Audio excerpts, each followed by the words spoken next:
Hello, welcome pen friends. My name is Chris, and it's time for another pen video. So I had a couple of requests for me to do an updated inventory video or pen collection update, and so that's what I'm doing today. And it was fun. It really helped me get organized in my mind too, and get all my pens in one place, which is just incredible to do.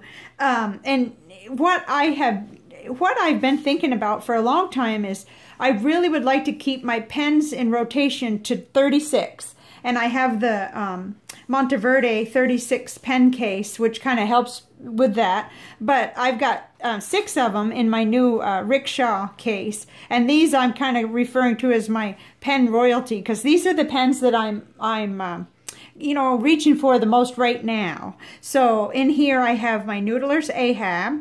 It's Cherokee Pearl finish.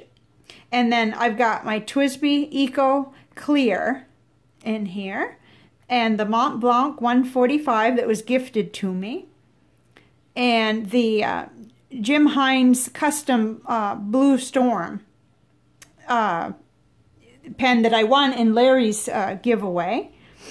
And then this is a Jinhao X750, but it kind of stands out for me. It writes really well, and I'm thinking it could be the ink I have in here too. It's Rohrer and Klinger Cassia. I'm almost out of that ink, and I'm going to find out when I put a different ink in it. It could be the ink, but I do have a Goulet nib on that pen, but there's just something about this pen. It writes so well. It's up there with the big guys, really. And I don't know why, really. I'll find out later. And then the Conklin Duragraph Purple Nights. So that's my first 6 that I kind of reach for the most. And I've left 6 spaces in this case for those. Even though, I've got them in use a lot. So it's not really... Some of these are inked up, and as you'll probably see. Actually, I'd like to... oh dear, rewind, but I can't. So I wanted to start... just a brief explanation of these 4 boxes up here, and then I'll go on with the rest of the pens. I've got pens in this one that's going to be for the pen club and for giving away to people who are new, who want to try a fountain pen. And mostly in here I've got Jinhao 599s. I find those to be really good once I've smoothed the nibs, and so I've got some work to do. There's no sense buying new pens because I got a lot to do. And then these pens in here are new to me. I've had some really generous pen friends gift me some pens, and I've also have a couple of pens that I haven't tried yet. There's nothing, huge in there. Just mostly I can see that I've got another Wing Sung 3003 that I haven't used, and I haven't smoothed the nib, so I've got those broken down, and I'll give the numbers later, but I need to move those out of the way, so I wanted to just explain. Then this one, this is Problems. These are pens that either aren't writing well, or they're drying up really fast, or maybe I need to put a nib on them. And then there's a couple of odd cases in there where I just, I had a bad experience with an eyedropper pen, so I want to I don't want it in here rotating in my collection until I figure out what to do. And that's good. This will keep me busy, so that's good. And then those are my Preppies and also Pilot Petite ones. So I don't count these as far as in here in rotation. These are in my purses. I don't mind taking them out with me wherever. So I had to go collect them from all my different bags that I carry when I go to appointments with my husband and things like that. So they don't dry up. So I literally don't count them. They're in here. They're in my inked up journal so that I know what ink I have, in the ones that are not stock cartridges, that is. I have that Diatramentus Magenta Violet in one of the Preppies, so I want to keep track of what I have in there so that when I refill them. But other than that, I do keep that separate. So, okay, now I can push these forward and have a little more space to...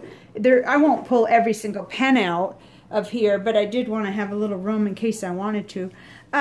So at the top here, this is kind of where I started with the Pilot Metropolitans. And so I think the gold one was my first one, but I have 3. I've got 2 with medium points, nibs, and one with a fine nib. And for a long time, I was going to give up on the fine nib one, but I now get it. I now really appreciate that in a notebook with cheaper paper. And I do use these. In fact, this one is loaded with SBRE brown right now. The other 2 are cleaned out right now, but... So that's those 3, and that's kind of where I started. And then I got into Lamis, and this one here I do have inked up. This is the Lamy Vista, and then I have 2 Lamy Safaris. I wanted to say something about the Lamis. The interesting thing to me is that this one is a fine nib. This is the Dark Orchid, I think is the name of it. But this has a fine nib, and it writes better than either of these, but I'm still kind of showing my newbiness when I say that, because you know I need to compare. Oh, I got that backwards. You know, I should be using the same ink if I'm going to say that. So there, and again, I've got some things I can be doing. I could be comparing and seeing, you know, why do I say that? Why do I say that this one writes better? You know, I don't know that there's that much difference in them in reality, but I'm not using the same ink when I compare. So I'm kind of aware that I've got a lot to learn still. And then I got into TWSBIs. Oh my goodness.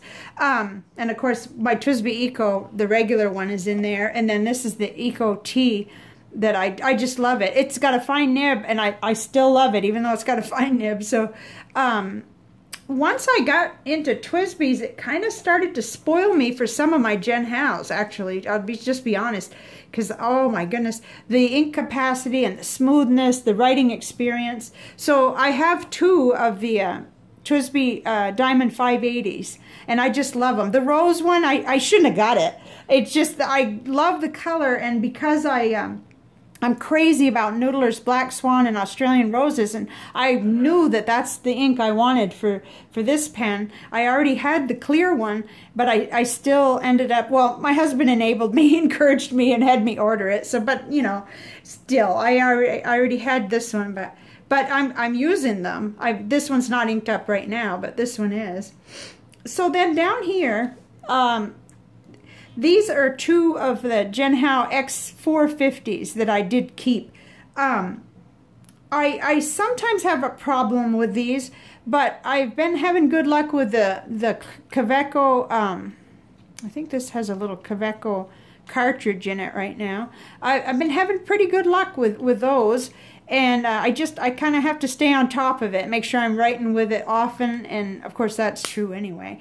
But again, the TWSBIs kind of spoiled me for these a little bit, but I still do use them.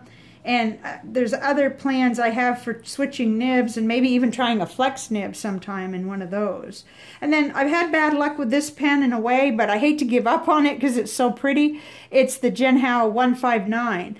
And you know, I don't want to make the mistake of getting rid of it and then realizing that I was just, you know, I need to be more patient, or maybe prime the nib more often, or use it, not have so many pens inked up. You know, there's mistakes that I've made. So I don't want to give up on this one, because I've heard so many people happy with theirs, but mine seemed to dry up just between one day and the next, and I don't, or unless I lose track of time. Anyway, so, but I still have that one. And okay, these are the Gen How 992s. I've got 2 of them. The blue and the clear, and I love those little pens, especially when I get the nib smooth to my liking, because I guess I don't like hardly any feedback. I've got Diamine Hope Pink in this one. So, and then we're moving right along. I've got 2 Wing Sung 3003s that I just love. They're this one's cleaned out right now, oddly, because I was keeping this going all the time, but then I loaded up the other blue one. I've smoothed the nib where it's just perfect, but it's reliable. It never dries out. It's got that little plastic. I mean, you know, $2 pen, and it's funny how it's good, I guess, that I gravitate toward those. So there's 2 of those. And then this one here is one of my favorite pens. it's one of the cheapest pens in my collection. It's a Genhao 599, and it has the little converter, and I love this with the diamine pumpkin. But I did work on this nib with lots of patience, and I really got it just where I wanted it, and it just looks so superior with that diamine pumpkin. So, you know, hopefully I won't crack it or anything, because I'm kind of attached to that one. So, of course, then I ordered a clear one, and I want to keep it. I've got others in the Pen Club box there for giveaways, but I really like that. And sometimes, you know, I do take a lot of pens with me when I go to doctor appointments, but I may not want to take a TWSBI because I'd be afraid, you know, that it'll roll out of my bag. So moving over here, so there's 6 spaces empty because those are the 6 that are in the royalty collection there. This is my first little vintage pen. I'm still learning about it. A really nice pen friend sent me this, and it says Wall, but it may be a Waterman. Let's see, I wrote it down, but I got mixed up there. Waterman's 52 pocket pen. I have it inked up with I think it's Robert Oster Sepia.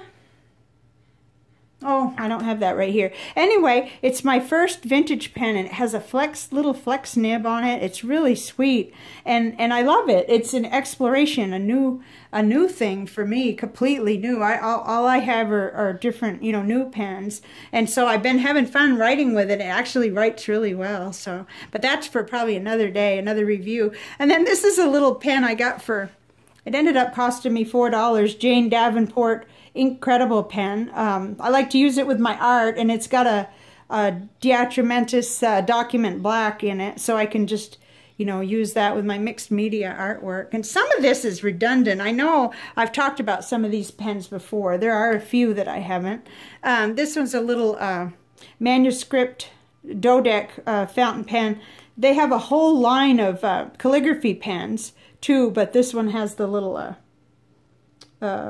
you know, fountain pen nib, and I stole the converter out of my calligraphy kit and used it, and it writes really well. I mean, it's, you know, and I'm not afraid of it. I'm not afraid of harming it. I do think that kind of gets to me, where I'm more comfortable writing with pens that I'm not afraid of hurting. So, and then this, you probably have seen my other video. This was my great uncle Roscoe Stoddard's Schaefer balance that kind of got handed down in the family and wound up with me, and I'm so happy to have it. It needs a repair. It's a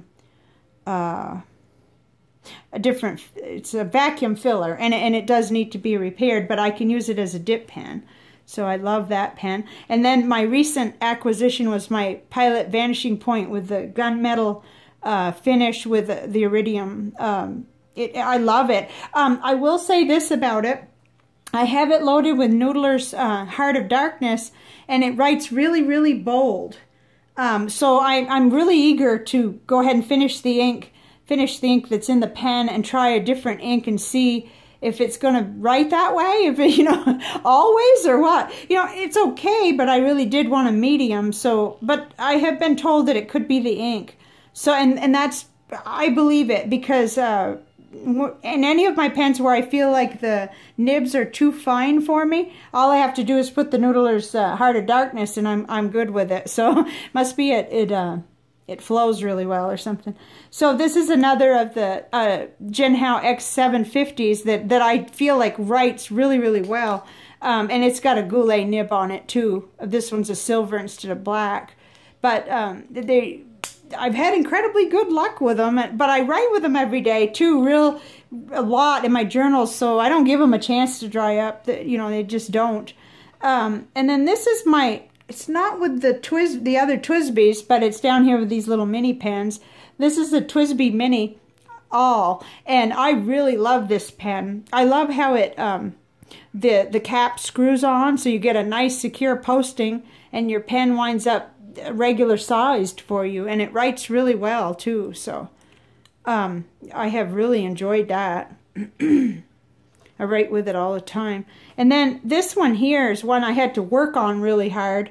The Kaweco think it's Ice Sport in blue. And I'm just about to eyedropper this. I'm getting tired of refilling that cartridge, and I know I'm not going to have a spill because I use it at my desk anyway. I don't really take it with me. So, but this is my favorite pen now that I did all that work on the nib. It's a medium point, and it writes really buttery smooth, but it had baby's bottom when I got it, and I wasn't impressed. I was a newbie, and I had to learn a whole bunch of stuff real fast. So this is an oddball to have in here in this nice pen case with all this good company, but this is a Wingsung 3007, and it's just got such a smooth nib on it. It's nuts, you know. I mean, it's a great nib trapped on a weird pen, you know, really. But I write with it a lot, and the thing is, I'm trying to use up that cartridge because then I can go ahead and refill the cartridge with one of my preferred blue inks. This isn't all that impressive. It's just a kind of a dull blue color that came in the cartridge. But so I put it there because it's odd how which pens we end up liking. I really like it. And it was, I don't know, $2 and something. Oh, this is a special pen that I ordered from Australia. The Serendipity hybrid fountain pen dip pen. So it's a, you know, it's a dip pen, but it has a fountain pen nib and a little reservoir kind of, and you just dip it in the ink, and you can write like 3 pages in a regular, like a notebook, not a really big one, but one this size. You could write 3 pages easily, or letters, you know. I've had to put a plastic baggie kind of over it because I just couldn't find anything more to write that day, and then the next day I'll pick it up and it still writes. I find that pen beautiful. It came with a bold nib. I think it's a, I can't say Joe the right way. I can't even remember what someone told me how to say it, and I can't remember right now. But, okay, so next is a Tombow object that was gifted to me by a fellow NaNoWriMo letter writer. My very first letter I received in NaNoWriMo had a pen in it. It was just amazing, and I was all excited. And I did some nib smoothing on it, and it's now super smooth, and it doesn't dry up. It's just impressive. I've got a little Kaweco ruby red cartridge. It doesn't really match the pen, but I love it. Nice little writer. Really nice little pen. It seems really tough too. Okay, and then next I've got the Wingsung 3008, which I just feel like it's a great writer. I only have one beef with this pen. One beef, and that is that if you really look at it close, inside the cap, there's a, you may not be able to see it, there's a screw in there that's just completely rusted and looks weird. But I guess if you aren't looking for it, you know, but it's ugly in there. Right at the, holding that, I guess you call it a finial in, it's ugly. But other than that, it is such a good writer. I'm willing to overlook that. And it has a great ink capacity, and it's so smooth. And again, another pen that's like between $2 and $3. So I do write with that all the time. So that is what I have, and what I'm working at is, you know, keeping the herd, so to speak, at 36 pens. Not being, you know, overwhelming myself, and like I have. I really did start out with a bang, and I just overwhelmed myself. But let's see, I wound up with 12 pens in the pen club box. 14 that I have either been given to me or are new and I haven't written with them yet. That's shameful. I've got to get on that, you know. But it's been a really busy time. 16 pens with problems. 16 problem children. Oh my goodness. And then 11 Preppies and Pilot Petite ones that I have. And I see inside that box, I can see from here there's 2 Pilot Varsities as well. So, but there's a total of 11. So, grand total of 75 pens, but I'm trying to keep my pens in rotation at 36, and I wrote down I have plenty of pens, lots of projects. Yes, I do, and that makes me feel good because that means I can, you know, I can work with what I have, and I don't need to buy anymore. You know, I want to learn more stuff, and I want to get the pen club going, and we've built a fence, and we may adopt another cat, things like that. So trying to balance things, and I'm going to go ahead and copy or link down in the bottom a video I watched yesterday from one of my favorite reviewers, WaskiSquirrel, and it's an old one that he did on buying pens and on controlling ourselves. It just was awesome. It helped me, and I was already planning this video to just update on what pens were in my collection, and that's kind of how I got the idea to section off the ones, you know, with problems and the ones that were for the pen club, and try to create a new limit for myself. So anyway, I've had nothing but fun doing this, and I hope you enjoy it. I'm sorry there's some repetition because I have talked about a lot of these already, but hopefully I'm not forgetting anything. But at least you got a little glimpse at what I have, and I'm happy with what I have. Super happy. I mean, between pens that have been given to me and I've won, and pens that I've bought, I just feel really spoiled and lucky. So I'm very appreciative of what I have, and I'm going to show it by not buying any more, by using what I have for now. And today, just as I was saying that, I saw the new Edison purple pen, and I thought, oh my gosh. But then I told myself, that is a very expensive nib holder for somebody like me with all these other pens. And, you know, yes, it's beautiful, but it is a nib holder, you know. So anyway, I hope you enjoy this, and I love the comments and discussion that we have following the videos. So thank you for subscribing. Thank you for watching, and I will see you next time. Bye now. Ah, no crystal. That means I'm going to owe an extra crystal next time because it's, oh yeah. Oh, my apologies. No crystal. But this is a special edition, so I'll see you next time. Bye now.